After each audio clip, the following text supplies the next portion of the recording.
Hi, Bill Barney here with All Things Possible.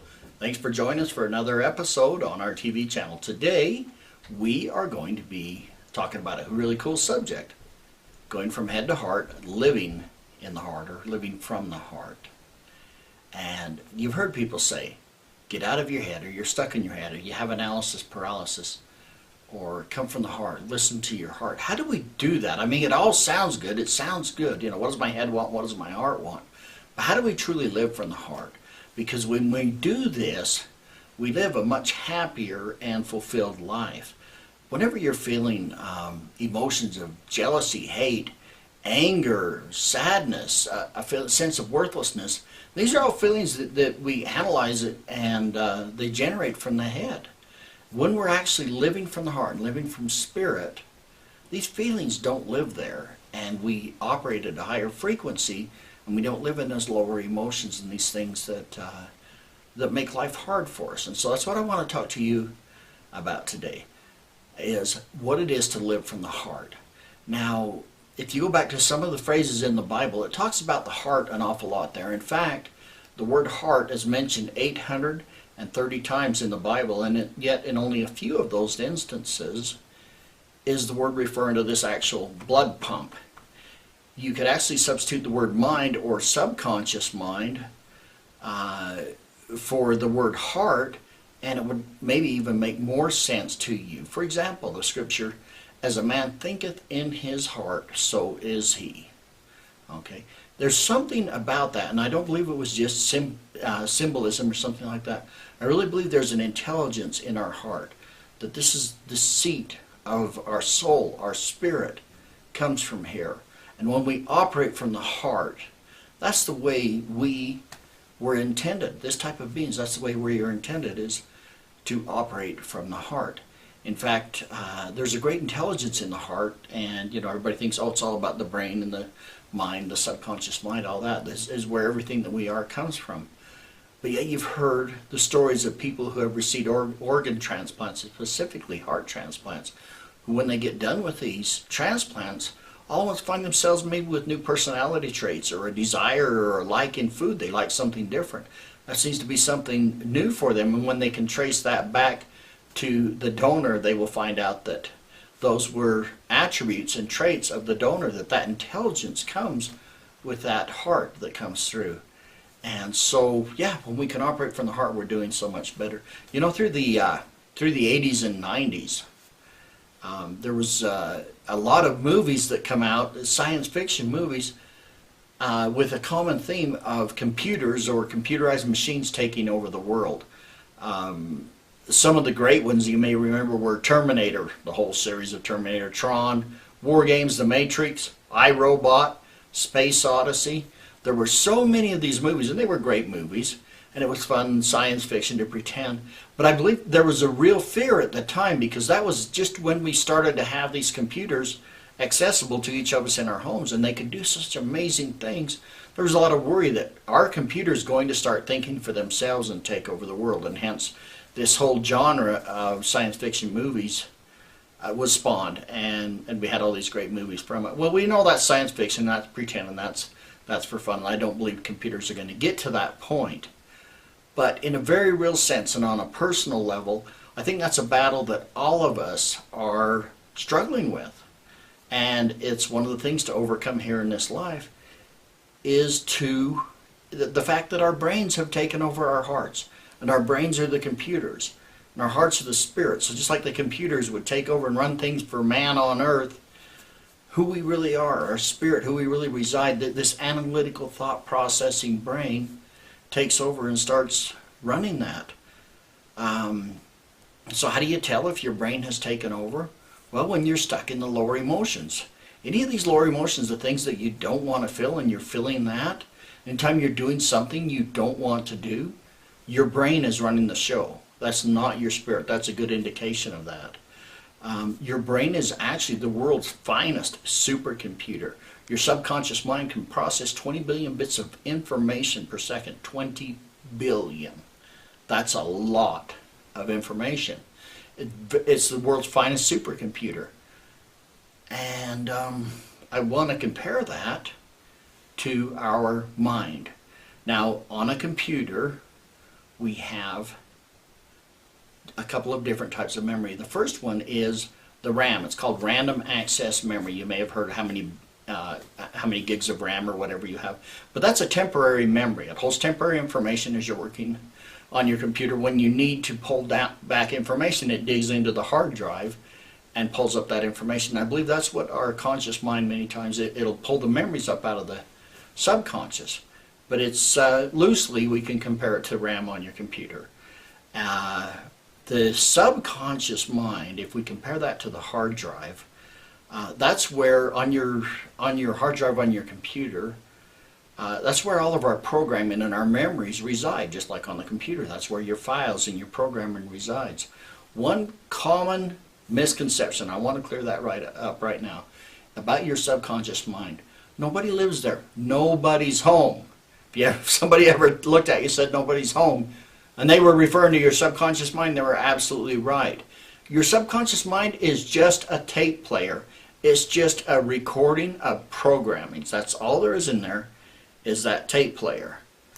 Just a collection of your memories and programming. It is there to serve you. You are an intelligent being incorporated with a spiritual body. Your intelligence also connected to this physical body. But your subconscious mind is not who you are. It is there to serve you, to help you process and recall information. But you, as that intelligence, that being, should be the master of the subconscious mind. But when the subconscious mind takes over, that's when we have life with a lot of challenges, right? So your subconscious mind is part of your body. It is not who you are. Your subconscious mind will serve you. It'll help you learn complex tasks. Remember the first time you learned to ride a bicycle or drive a car, so much concentration. And with the bicycle, I hope there was a lot more crashes than when you learned to drive a car. But as we learn these complex maneuvers and muscle memory, we was downloading all this information into our subconscious mind, to where now you can jump on a bicycle, get in your car, you can be having a conversation, messing with the stereo, doing all these things all at the same time, and we drive the car or the bicycle almost automatically because our subconscious mind has learned this programming and it's taken over, it's running things automatically. And that is, exactly what the subconscious mind is designed to do. So back to a computer, just to kind of continue on with this comparison. On the computer hard drive, there's two types of memory. One of them is ROM, stands for read-only memory. We could compare this in, and what read-only memory is the memory that comes, it's your factory firmware that comes programmed on your computer when you first bring it home from the store, right? And so that's your programming and the things there, and then you start adding in programming. For the ROM, we're born with certain memories. We're born with certain programmings. A lot of that is in our autonomic nervous system. That would be your breathing, your heart rate, your immune system, all these things, cellular regeneration when we get hurt or something like that. That's all part of our autonomic nervous system. It's all programmed in. There's also some other memories that come programmed in, and sometimes these can be a little bit detrimental to us, but there's ways to heal them, and we'll get to that. But these are generational or inherited memories, and memories from before that don't belong to us, that came through at the moment we were conceived. And these memories might be fears, limiting beliefs, and such like that, but we're born with those memories, and that would be in a computer compared to our ROM, or the read-only memory. A computer has another type of memory that's called a programmable read-only memory. And what that is, that allows the user, the computer user, the common guys like us, to make changes and input information into the computer that becomes part of the hard drive software, that becomes part of the base programming for the computer, so it'll react in certain ways that we want it to. We have programmable memories that program into us as we go through life. Did you know that a child up until age 6 is operating at the brain wavelengths of alpha and theta? Those are very low, they're lower frequency brain waves than what we normally operate in, than what you're listening in now, or I'm operating in as I talk. These are brain waves that we're in when we're under hypnosis. And a child up until age 6 is basically under hypnosis. So everything goes in without a filter. And so all of the memories all the experiences that a child had just goes in automatically, no filtering whatsoever. So when you have significant childhood events, this can be good programming, but a lot of times programming is misconstrued because children take things so literally because of the process that the brain is operating in. For example, that you can tell a child this fantastic story about this magical guy that wears a red suit and has a white beard and a big belly and flies around in the sky with 8 tiny reindeer and a sleigh, and he visits every single child on the earth in one night, comes down their chimney, whether or not they have a chimney, he comes down their chimney and leaves them the exact presents that they asked for, and he does this for every boy and girl in the world. Have you ever heard of a 3-year-old hearing that story and going, "No, you know what, Mom, I just don't think that's true"? Of course not. They just swallow that up. They go, "Wow, excited," and they start making their list, and you can actually get them to be good through the month of December, or at least a couple days before Christmas you can get them to be good, right? With this great story. And they just buy this hook, line, and sinker. And it isn't until they reach about the age of 7 or 8 that they start to process, and they start thinking, they go, "You know what? How does Santa really do all this?" And they start analyzing, and then they start questioning this fantastic story. Well, incidentally, about 7 or 8 is when we start to operate in the higher brain wavelengths, which is delta, not beta, which is beta that we're in right now, or that we normally operate in beta. And that's to rationalize the thinking mind, right? So now consider this same child that every child that's been told the Santa story believed it for several years and had a great time with that story. And that's all fun. I think it's, for the most part, pretty harmless. Maybe some parental trust issues, but people deal with that in their own individual ways. But consider this same child, 4 years old, in the grocery store with Mom. They go through the candy aisle, and the child starts throwing a fit, begging Mom, "Mom, I want candy, I want a candy bar, I want a candy bar, I want a candy bar." And, Mother, of course, gets embarrassed. She's frazzled. Her back is sore from pushing the cart. And she's a little bit short-tempered with this ill-mannered child who is now embarrassing her in front of the, here in the grocery store aisle. It's like, "Mom, I want some." She says, "No, you can't have any." And, of course, what's the child's next question? "Why, Mom? Why can't I have any?" Well, Mom, in frustration, could say, "You know what? Because I don't have enough money to buy candy, and you don't deserve any candy anyway, because you've been bad." Okay, and the child's like, does whatever it does, continues throwing the fit till it figures it's not going to get the candy, and they go on out the grocery store. Well, that automatically is programmed right in the child's subconscious mind. Mom's like, "Oh, fine, I got the kid to be quiet and to quit begging." But this child is now automatically accepted 4 new permanent programs. The first one is, it tells them that there's not enough money in the world. Second program, if there is enough money, there's not enough for them. And third, it tells them that they don't deserve good things in life. And the fourth thing they believe is they're bad. And they just take that in without filtering. Well, the child may never go back and think about this like they do the Santa story every year, but just as real, it becomes part of their programming. It becomes part of this programming that gets on their hard drive that programs and runs their life. So imagine this. We're trying to change, here we are, we're adults. We're trying to change our habits. We're trying to change our behaviors. And we're doing this through processes like declarations, goals, affirmations, and positive thinking. And those are good, awesome, keep doing them. But we're processing them in our conscious mind, hoping that it will bleed down into the subconscious mind. And it does work. There are more efficient ways. But it's tough to get it to overcome that. Here's the reason. The conscious mind processes information at 40 bits of information per second. The subconscious, again, processes at 20 million bits of information per second. I believe I said billion before. Let's change it to million, okay, if you remember that. 20 million bits of information per second. That's a disparity of, it's a big disparity. That's 500,000 times more powerful on the subconscious mind over the conscious mind. So if you've got one that's 500 times more powerful, 500,000 times more powerful, which one do you think is going to win if there's any conflict? The subconscious mind will win every time when we go on into automatic programming. And that's why it's so hard to give up addictions, to change behaviors, to change our thought patterns. And a lot of times we don't even know what those thought patterns are, what makes us behave the way we do, right? So now you've got the same child that threw a fit in the grocery store.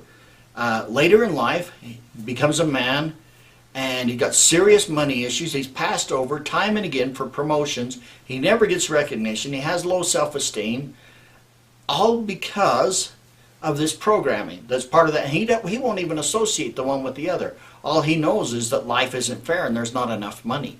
And he doesn't believe that he can actually get that deep down in his heart. And he may get up every morning and say, there is an abundance of money in the world, and I receive an abundance of money, and all of these things. But he's trying to overcome this deep, deep programming. And so that's the problem, where we get stuck in our head and we're doing things we don't want to do. And he has these self-sabotaging, counterproductive virus programs, just like a virus in a computer. So anytime, let me say this clearly, anytime you do something that you don't want to do, it's because you have a faulty program. Let me say it one more time. Anytime you do something that you don't want to do, you have a faulty program in your subconscious mind. So if you find yourself stuck in lower emotions, where you're always angry or upset or sad or whatever that is, jealousy, and you're feeling these emotions and you don't want to feel them, if you have behaviors that you don't want, if you have addictions, if you can't stop eating chocolate or knitting or whatever that is, if you have addictions and you're doing things you don't want to do, it's because there's a subconscious program. You have a faulty program somewhere in your subconscious mind. So there are several methods available to fix this. Now, if we're dealing back with the computer, you have all these antivirus search, seek, and destroy programs, right, that could go in and reprogram the computer. How do we do that with our brain? We don't have a port in our ear where we can plug the cable in and go in and rewrite those programs. But yet there are several healing methods that I've found, healing modalities, that I think are very effective. I've found them to be very effective for healing the memories of the heart and healing these subconscious faulty programs in the subconscious mind, so we don't have things that are different than what we believe we truly are, who we are as a spirit being. And we can more easily not get stuck in our head and operate from our heart, where we operate in spirit, where we can listen to inspiration, and where we operate at higher levels. So some of the programs that I have, some of my favorite ones are removing the heart wall with emotion code. I love the body code. There's body talk, healing code, soul link, EFT tapping, and rapid eye movement. Just to name a few, there's all these programs, and they work at healing things at the level of the subconscious mind, healing the underlying things that are going on. So rather than taking medications or all these kind of things, or trying to use just willpower to overcome any behavior that we don't want to have, go in and reprogram, get rid of the viruses in the computer of our subconscious mind, and you can live a lot happier and more fulfilled life, and live naturally from the heart. Thanks for listening. That's kind of the information I have for you today. It is possible to live from the heart, but in order to do that, you need to heal the memories in the subconscious mind. And they may be inherited memories. They may not even be your own. But through use of an intuitive, or through using your intuition, you can find those, clear them, and heal them. And that's my message for you today. So remember, last thing, anytime you do something that you don't want to do, it's because you have a faulty programming in your memories. And it's as simple as that. So it goes beyond just using your willpower, beyond taking medication. heal the faulty programming, correct the viruses, and life will be a lot better. So, hey, thanks for listening. I'm glad you stayed with me. If you like what you hear, if this makes sense to you, I have an offer for you, and that is if you'll contact me at www.allthingspossible.biz. It's right here on the screen, right there on the screen, and put contact Bill and request a 20-minute free healing session. That's a way to introduce what I can do for you, and hopefully you'll see the value in that, and we can work together beyond that. But that's my free gift to you for contacting me, and a chance to allow me to demonstrate how this can work for you. Okay, thanks. Have a great day. We'll see you later.